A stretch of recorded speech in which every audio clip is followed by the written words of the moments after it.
Welcome to the Slop Temple. We pray this video helps. You begin by verifying basics. Check your device IP and gateway so you know where traffic should go, and then test reachability by pinging 8. 8. 8. 8. Once you see a route, flush the local DNS cache to remove stale entries, and restart your modem or router to clear network-side glitches. Make sure to note whether the problem affects one device or all devices on the network, because that tells you whether the issue is local versus upstream.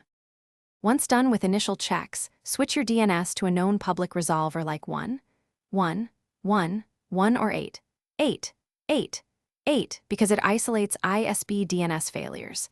Then run nslookup or dig to query the domain and inspect the server response and TTL. This shows whether DNS resolution reaches a name server. Also, make sure you inspect the host's file and any VPN or proxy settings that might override DNS resolution, since local overrides or encrypted DNS services can redirect or block lookups.